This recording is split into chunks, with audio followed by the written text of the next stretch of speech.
Meu nome é Juliana Costa Cury, sou mestranda no Unincor, em Gestão, Planejamento e Ensino, e venho apresentar o artigo O Ensino Híbrido na Organização do Espaço Educacional, uma análise da evolução histórica da educação sob a ótica da filosofia. Esse presente artigo, o objetivo dele é discutir a utilização dos espaços escolares ao longo dessa história da educação.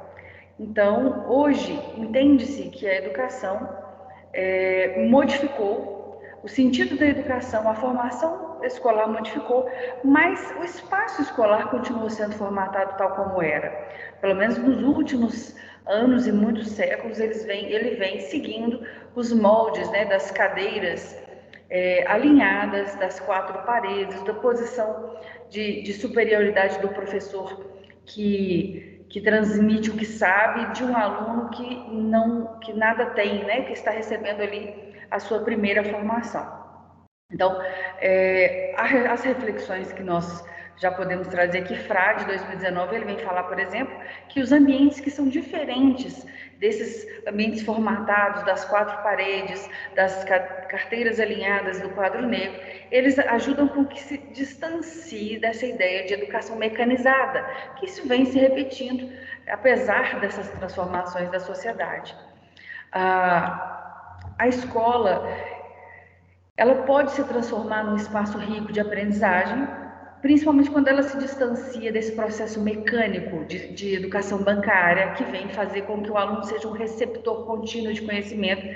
E a ideia que se traz, a reflexão de que, para se promover uma aprendizagem significativa, como o psicólogo David Ausubel fala e discute de uma forma tão rica e tão valiosa, vem colocar o seguinte, que para que o aluno realmente aprenda significativamente, é necessário que ele encontre que o conhecimento que está sendo transmitido tem uma relação com alguma coisa com que ele já tem aprendido.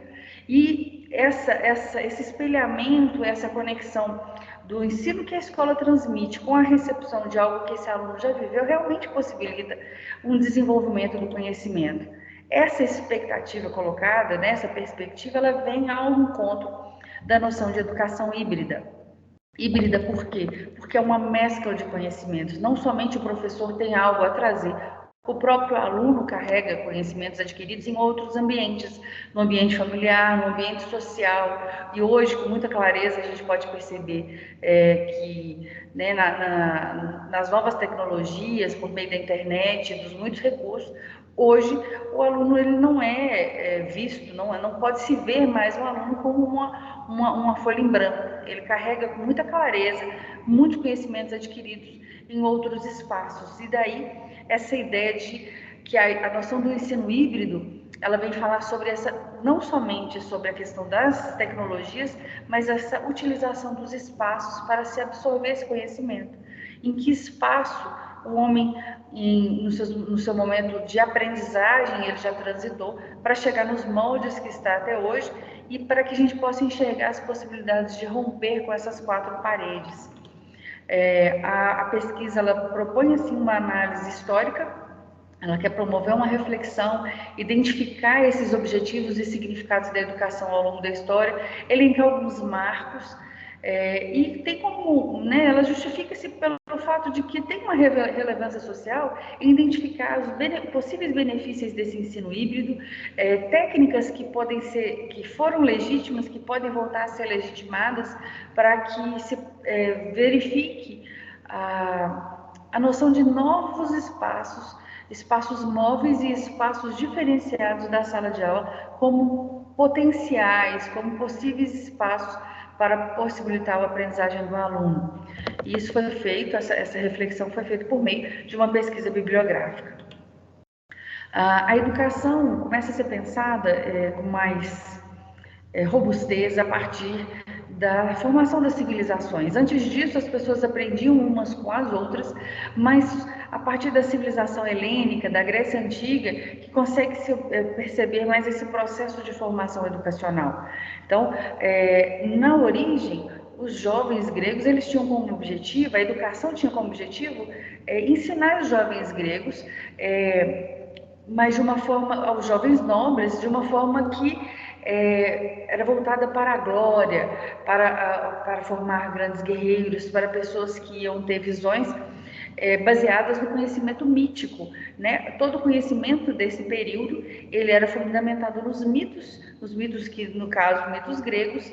Então, toda a mitologia grega era transmitida oralmente, por meio de poesias, por meio de cantos, né? Isso era ensinado em praça pública, isso era ensinado nas famílias, e ali estava fundamentado o ponto principal de que era transmitido para os jovens naquela época.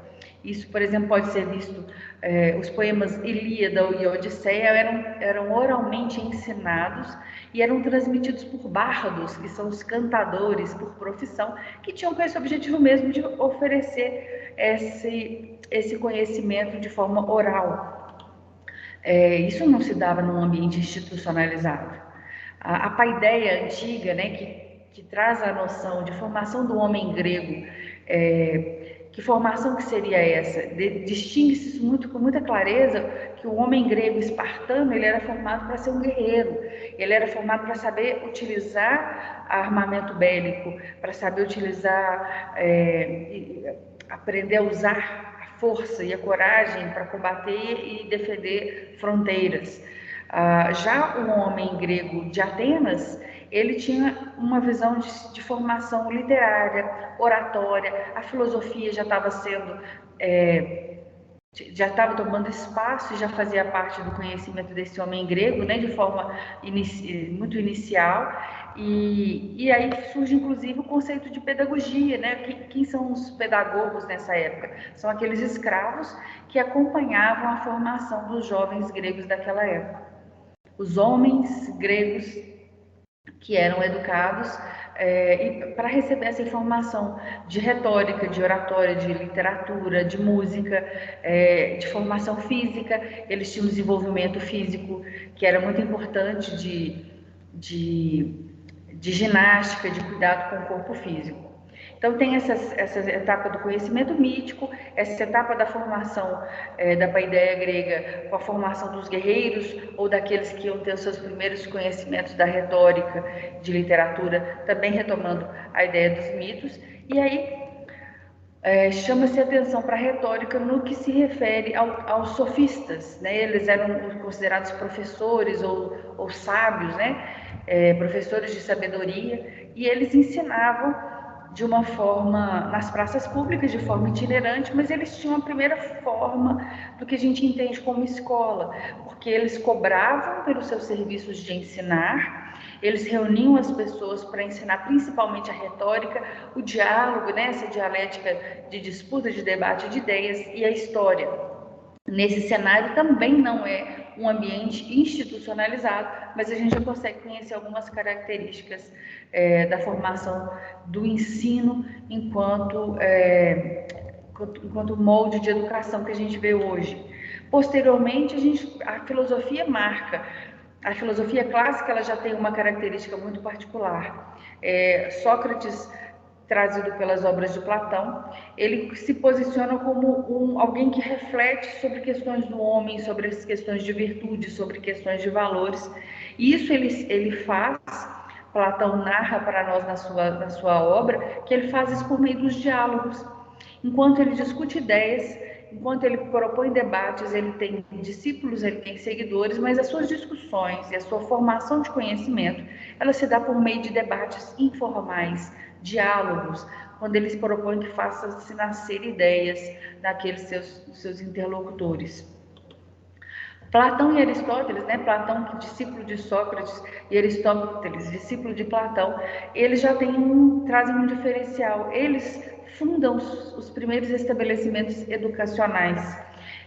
Platão ele funda a academia e Aristóteles funda o liceu. Só que não são instituições escolares nos moldes de hoje. Eles eram espaços em que o conhecimento era algo vivo e dinâmico.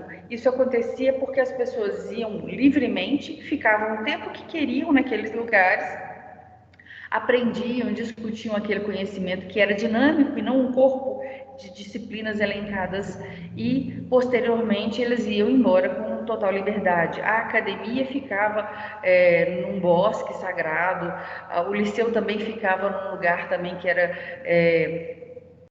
um bosque devotado ao deus Apolo, e eram espaços que as pessoas se reuniam. Então já começa a ter essa noção de espaço, de utilização de um espaço para o ensino. Uma curiosidade é que para Aristóteles ele tinha hábito de ensinar caminhando. Então ele saía com os seus discípulos, que aqui não eram considerados necessariamente alunos, para discutir e conversar enquanto caminhavam, né, enquanto passeavam. E daí a ideia do lugar de passear, de peripatem, e a ideia vai surgindo do nome de peripatéticos, que era a escola que foi denominada a escola de Aristóteles pelo hábito de passear enquanto estudavam. Então, até então, passando desde os jovens que aprendiam os mitos, até agora, né, os sofistas, Sócrates, Platão e Aristóteles, em nenhum momento nós temos a instituição escolar, o espaço escolar formatado como se vê na atualidade. Inclusive, a palavra escola, que vem do grego escolé, significa espaço de ócio, espaço de lazer, de descontração. Então, essa noção primeira do significado de escola vem ao encontro do que Platão e Aristóteles propuseram na academia e no liceu. Não era um espaço institucionalizado como existe hoje, era um espaço livre e o sujeito ia quando quisesse. Então, os sofistas, eles começaram a ter essas características de serem os primeiros orientadores e professores, mas num espaço de aprendizagem itinerante. Posteriormente, as pessoas eram conduzidas por preceptores nos ambientes domésticos e nos ginásios, e até que depois a gente chegasse à noção de escola da atualidade. Com a expansão econômica e territorial, a Grécia entra em contato com outras civilizações, Roma domina o território grego e o cidadão romano agora, né, ele já tem outras características. Ele principalmente, a formação desse cidadão romano é principalmente no ambiente familiar. As famílias de posses ensinavam aos seus jovens, mas já começam a surgir pequenas escolas com formações primárias para a formação principalmente de pessoas que vão para o trabalho.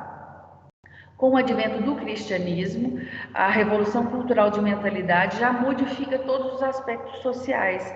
A partir de então, a formação dos jovens é transmitida com o saber da igreja. O aluno, ele já começa a aprender conteúdos baseados no conhecimento cristão. Esse conhecimento, baseado na filosofia, ele é de um período chamado escolástica, que carrega todo o traço da Idade Média da educação. Então, as bases educacionais das escolas da atualidade encontram a sua origem nas escolas do período escolástico da Idade Média. Toda a formação era formatada como eram feitas as aulas de catecismo, as aulas de formação de conhecimento cristão.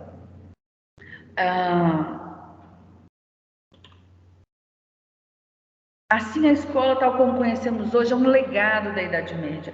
O professor ensina um determinado número de alunos. Foi na Idade Média que o espaço escolar começou a adquirir a conotação que tem hoje.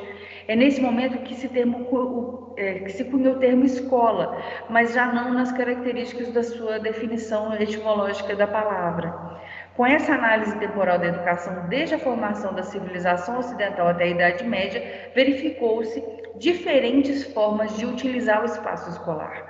O espaço escolar que era em praça pública, que se dava por meio do diálogo, que se dava por meio da reunião de discípulos em torno de Platão, de Aristóteles, naqueles lugares, começa agora a ter um espaço institucionalizado, de moldes, de carteiras, de cadeiras, das formas como as pessoas se organizavam e disciplinavam o processo de formação. A organização do espaço escolar desde a origem passou por modificações.